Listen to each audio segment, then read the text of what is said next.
In Argentina, human rights organizations repudiated the decision of the government of President Javier Milei to transfer repressors of the last civic military dictatorship to the so-called VIP prison. Ministers of Tourism and authorities of the Bolivarian Alliance for the Peoples of America People's Trade Treaty, ALBA-TCP, met in Havana, Cuba to discuss the new challenges in the tourism sector.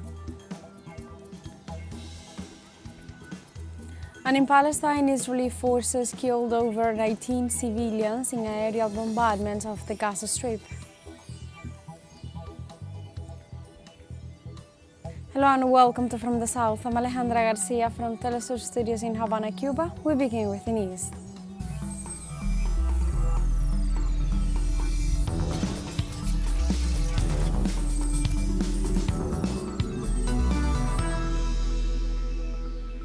In Argentina, the Board of Human Rights Organizations repudiated the decision of the government of President Javier Milei to transfer repressors and figures of state terrorism during the last civic military dictatorship to the so-called VIP prison. Repudiating the decision of the Minister of Security, Patricia Bullrich, to transfer Alfredo Astes and other repressors, the board demands trial and punishment, common and effective prison for genocides. They also made a call to the judicial authorities so that those responsible for crimes against humanity do not see their sentences reduced in any way. Among the organizations that make up the board are Madres de Plaza de Mayo, Founding Line, Permanent Assembly for Human Rights and Commission for Memory, Truth and Justice.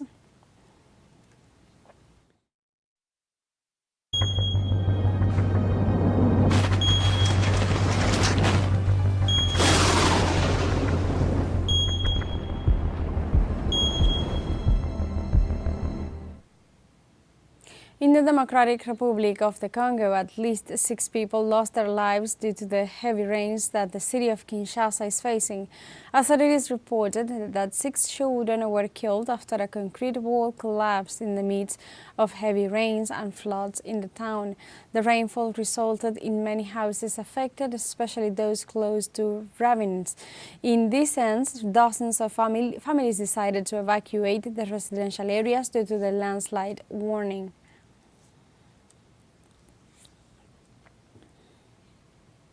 On Saturday, Puerto Rico's National Weather Service issued a flood alert for several municipalities of the island. The Weather Center informed that torrential rains were registered in the early hours of Saturday morning, accompanied by thunderstorms that intensified the rainfall, which generated the growth of streams and rivers, resulting in flooding. According to the institution, conditions are unstable and forecasts show the storm will continue until next week due to the abundant tropical humidity and a series of high throughs that are moving across the region.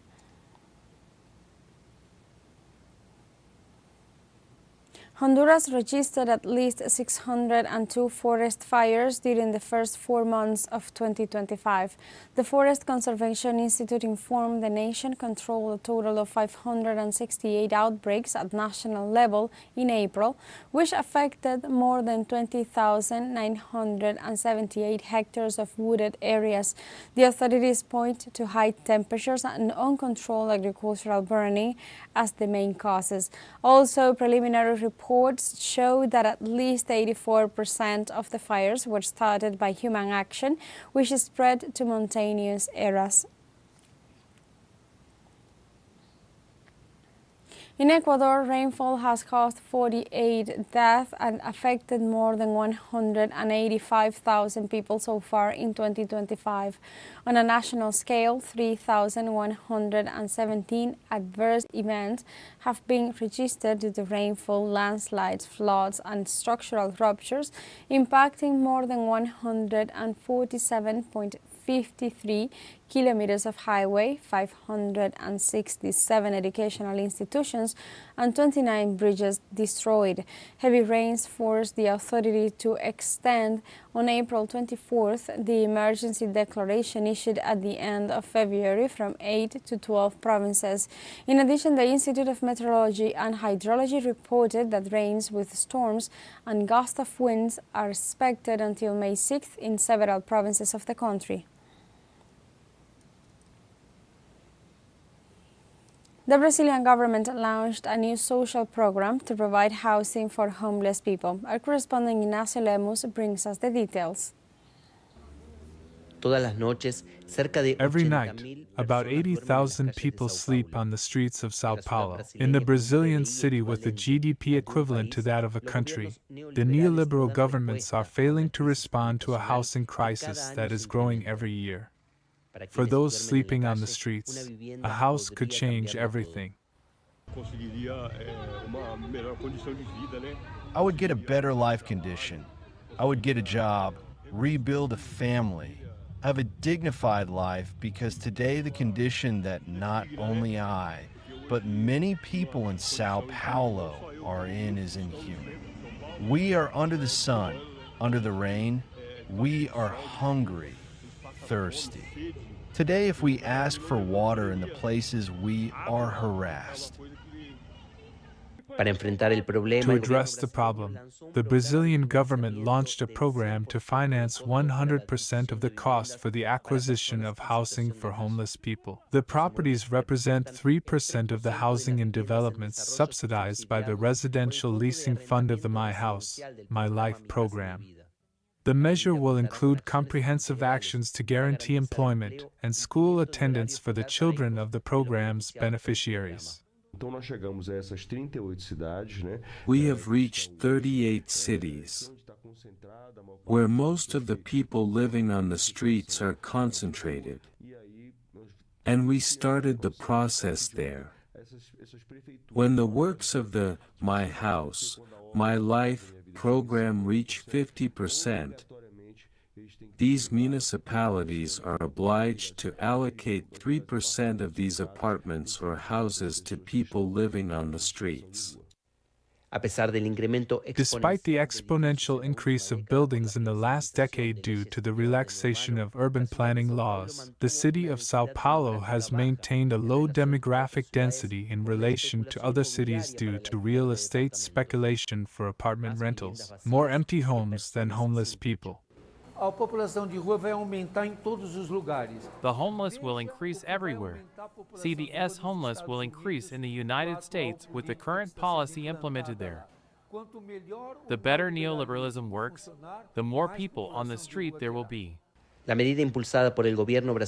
measure promoted by the Brazilian government is a first step. However, according to the Urban Observatory Polis Institute, Brazil suffers from a lack of records of vacant spaces in the cities. This makes it difficult to take structural actions to address the housing problem. In the country, almost 328,000 people are homeless. Ignacio Lemus y Julia Nassif para teleSUR. And now we have a short break coming up, but first remember you can join us on TikTok at teleSUR English, where you'll find news in different formats, news updates and more. We'll be right back, stay with us.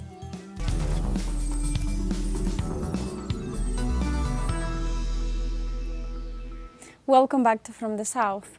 Ministers of Tourism and authorities of the Bolivarian Alliance for the Peoples of Our America People's Trade Treaty, ALBA-TCP, met in Havana, Cuba, to discuss the new challenges in the tourism sector.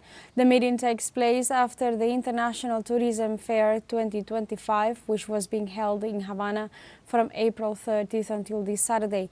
It is expected that some airlines will join the work tables, where the proposals of the bloc will be defined, with a view to strengthening regional interconnection and evaluating the progress and compliance with the agreement signed.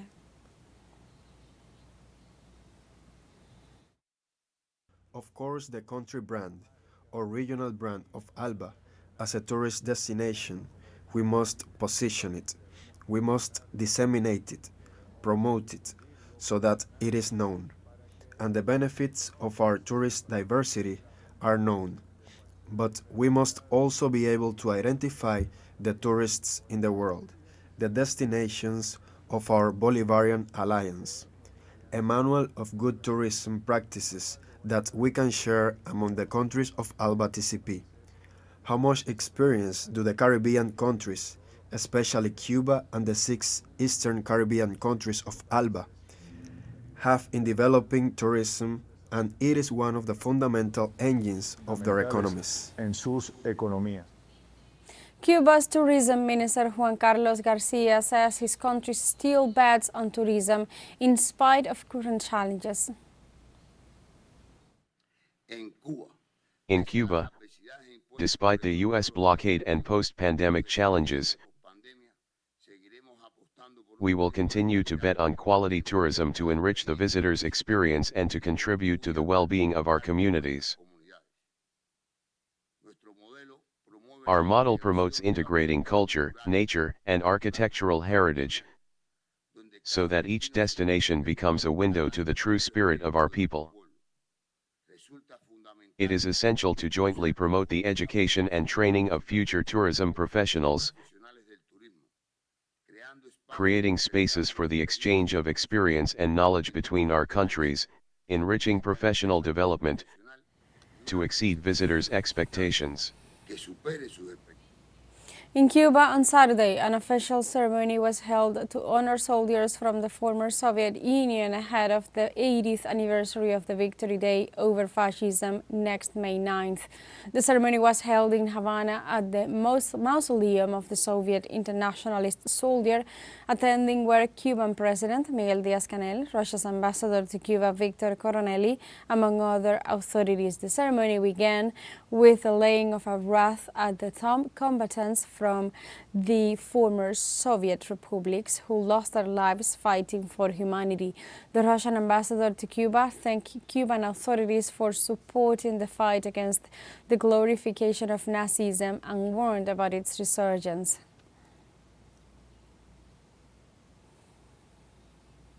In Venezuela, the heads of the Bolivarian armed forces commemorated the 5th anniversary of Operation Negro Primero, which countered the attempted incursion of foreign agents into Venezuelan territory under Operation Gedeon.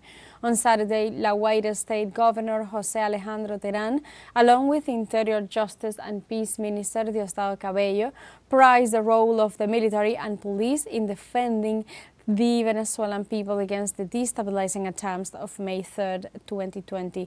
Diosdado Cabello recalled the popular military and police fusion put into practice against the groups that threatened peace in Venezuela. He also made reference to plans by the extreme right, along with former Colombian President Iván Duque, following orders from the imperialism.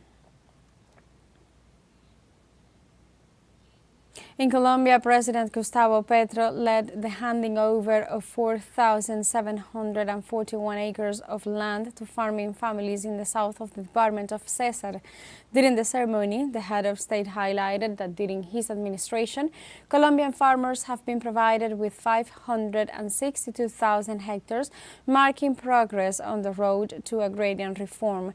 Petro explained that this commitment, part of the peace agreement signed between the Colombian armed forces and the government in 2016, will require another presidential term to honor the delivery of the 3 million hectares agreed upon. He emphasized that the only way to vindicate the rights of the majority of impoverished families is by uniting these sectors in an unwavering political decision. In Ecuador, the Citizens' Revolution movement appealed to the Electoral Court after the National Electoral Committee denied them the right to review the 2025 presidential election results.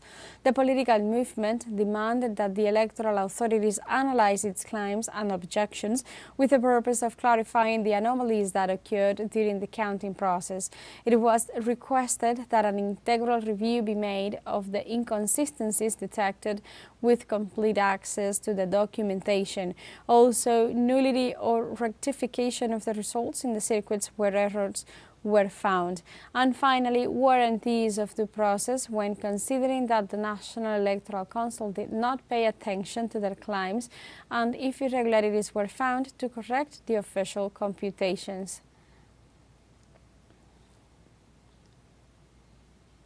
In other news, the president of the National Congress of Honduras, Luis Redondo, condemned the attempts of the opposition to cover up the crimes of the 2009 coup d'etat against ex-president Manuel Zelaya. Redondo denounced that the opposition tries to manipulate the truth to protect those responsible for crimes such as homicides, torture and treason. His statement responds to the controversy generated by the incorporation of the book The Coup of June 28th, Transitional Conspiracy, into the educational system. In this regard, the Minister of Social Development, José Cardona, explained that the book is not compulsory reading, but seeks to provide historical context about the 2009 coup. Redondo also urged the population not to be fooled by distorted narratives that seek to minimize the human rights violations that occurred during the constitutional rupture. And we have a second short break coming up, but before we invite you to visit our Facebook page at teleSUR English, there you'll be able to watch our top stories, special live coverage and much more. Follow our page and activate the notification button to stay up to date on the world's most recent events. Final short break. We'll be right back.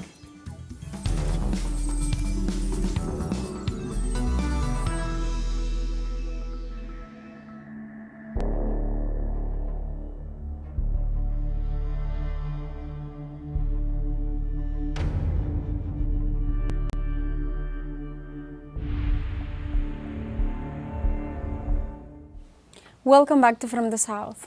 In Palestine, Israeli forces killed over 19 civilians in aerial bombardments of the Gaza Strip. The Palestinian authorities informed that since October 7, 2023, Israel has killed over 52,000 Palestinians and wounded another 118,000. They also denounced the plans to increase land aggression in the territory as part of an expansionist strategy to pressure the Palestinian resistance to accept its conditions. On the other hand, the United Nations organization warns about the worsening of the humanitarian crisis due to the Israeli blockade to the entry of foodstuffs, medicines and fuel. A group of Chilean lawyers announced that they will denounce the Israeli regime before the United Nations Organization and the International Criminal Court for the attack on the Freedom Flotilla. A Freedom Flotilla ship loaded with humanitarian aid headed for the Gaza Strip was attacked by Israeli drones off the coast of Malta. Activists from 21 countries were reportedly on board on a mission to challenge Israel's illegal and deadly siege of Gaza and to deliver desperately needed life-saving aid. More than 2,300 people have been killed since the Zionist regime resumed attacks, bringing the total death toll since the outbreak of this Israeli war against the Gaza Strip to 52,418. In Syria, authorities report Israeli attacks in several provinces in the south, center and west of the country. The Syrian authorities reported that Israeli forces launched attacks on military sites, anti-aircraft guns and ground-to-air missile infrastructure in the country. In turn, the Syrian presidency condemned the Israeli bombardment of the presidential palace in the capital, which it considered a dangerous escalation against the country's institutions and sovereignty. It also urged the international community and the Arab countries to support Damascus in the face of the aggressions of the Tel Aviv regime that violate international laws and conventions. Yemen announces the blockade of U.S. oil exports in response to its attacks against the country. The Yemeni Humanitarian Coordination Center announced that it will establish a resolution in response to the recent airstrikes by the U.S. against civilians and infrastructures of the Arab nation. Meanwhile, he stressed that companies that opposed this resolution will be included in the list of sanctions of aggressors against Yemen. The procedure is expected to take effect from May 17th. Portuguese authorities announced that reforms on integrated system of emergency and security networks are urgent.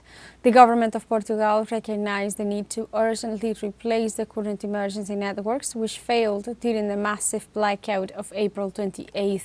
It also stated that a working group will be set up to install a new, more robust, reliable, compatible and resilient system. On the other hand, health authorities are investigating the causes of the death of a woman who was connected to a ventilator 24 hours a day, which stopped working due to the lack of energy during the recent power outage that affected several cities of Portugal and other European countries.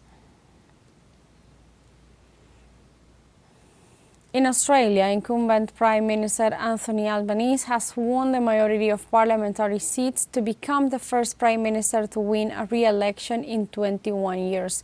With just over 55% of the votes counted, the ruling party has won 90 seats, that is way above the 76 seats needed. This has confirmed preliminary reports saying Albanese had a wide lead over the leader of the opposition coalition, Peter Dutton. Albanese is known for his rejection of US tariff policies.